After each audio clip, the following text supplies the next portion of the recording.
excited to get that win? Extremely excited. Extremely excited. I guess I took off all my points. It's kind of like last year, exactly at this meet. Like I made that like little difference in the 60, and it paid off huge in the 200 outdoors.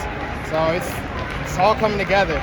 No, you mentioned last year that your goal was to double this year at the World Championships. Coming off of a 6:51, winning the race, beating Trayvon Bromell, how does your confidence feel in doing that now, following this race? It soars, to be honest. It's just like, okay, to be honest, the goal is always to be like, my coach is like, let's be as close as we can in the start, and then we just really keep working that acceleration, and by the time we get to top speed, we're just pulling away. So it's like been so many years where you've just been trying to do that, and it's just coming up short, and now it's actually happening. It's like, this is it. This is the moment I've been working like 7 years for. Like, shoot, like, it's happening. Was there something that clicked when, I know you have some time to look back at the race, was there something that you felt different, like, ooh, I haven't felt this position before, or was things just more smooth than you normally have? To be honest, it's just rounds. I'm a guy who really does better with rounds. Get that first race in, already seeing how close I was to my PR, I was like, oh yeah, I'm gonna run faster the next race. So let's just hone that energy and let it loose in the finals. When did you know you had that next gear? You said what? When did you know you had that last gear in this race? When we transitioned, I saw where Trayvon was, and I'm like, it's not enough, buddy. What kind of change between running in the Florida race to now, where Florida you came second or third, right? What kind of change between the past couple weeks? To be honest, it's just like environment, where we were in training, what I wanted out of the race. And when I treat Gainesville as a pre-meet, and that's exactly what it was. I wanted specific things. I wanted to have a better start. I wanted to work on my acceleration, really getting that energy going. And then my top speed is always going to do what it does, so I'm never going to be worried about that. And I remember a lot of people, saying like, oh, you should have dipped at the line and all this stuff. And it's like, it's a pre-meet. I'll be fine. And like I said, here, I'm going to be fine. Yeah, your brother beat you in that. He did. My brother and my teammate Kendall, they both beat me. What's it like to beat your brother? Well, I'll put it like this. He's only ever beaten me in the 60 and the 55 meters, which is the funniest thing in the world to me. What about him false starting to it? It's when you got to take the chin, you flinch, and it really sucks. But hopefully it's just one of those learning situations. You take what you did and be like, okay, that happened. I'm never going to let it happen again. You keep moving. He seems to be progressing. Yeah, he's definitely progressing. I'd say that he's finally starting to take on like every learning opportunity, and I'm gonna let them go.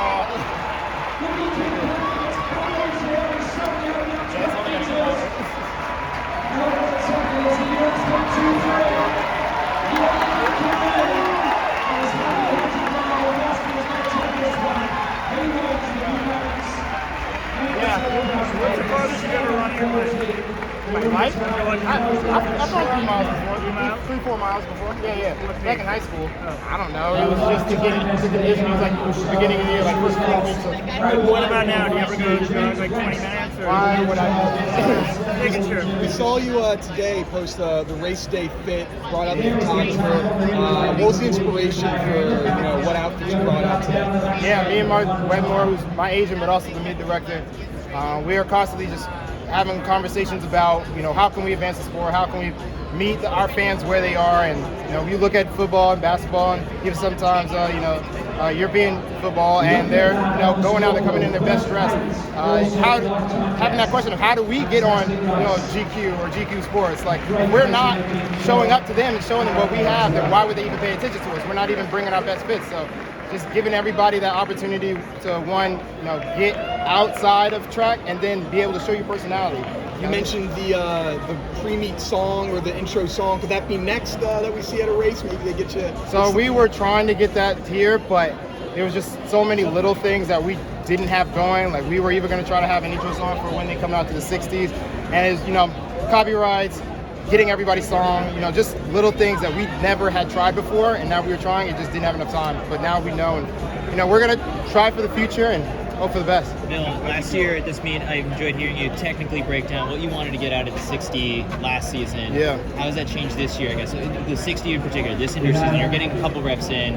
What is it you want to get that's going to help that 200? Connection between my upper body and my lower body. Now I feel that I have a reaction to the gun, but my body isn't simultaneous when it does that. Now my feet might move, but my arms aren't moving, or vice versa. I need them to work in unison. And when I get that, that's when I get that explosive start. That's when I get, coming through low and striking down into the ground. That's putting me down the track and not up into the air. Those are the things that I've been working on the past 4 weeks. And then increasing that acceleration, being an animal in that 20 to 30 area and just putting down. So when I actually do make that transition, I'm not playing catch up. I'm already in the race and I'm pulling away. What's the fastest reaction time you ever had in practice? I couldn't even tell you that. It's not below 0.1. You've been seeing a lot of success on YouTube recently. Can you see a video on this meet and the near future? Yeah, I got the whole crew here. They've been with me since Thursday, so you're definitely gonna have a video for it. Well, I felt that it was, good. It's kind of hard to compare when you're running next to Trayvon because he's really good at it. So it's one of those bittersweet moments. I feel that it got what it needed to in terms of activation, but I still need to make sure that it's happening faster. So no critical hit? No, not a critical hit for me, not personally. And when you were running down celebrating, I think I see you say, "This is my track," or what was it? Oh yeah, this is my home now. Yeah? This is mine. One last year, one this year. This is mine now. I don't know whose New Balance is. This is Adidas now. So you've spoken a lot during 2021, during the Olympic season, with the struggles that you went through. Can you talk about some of the ways that you're able to stay mentally strong through, coming off a really good season? Yeah.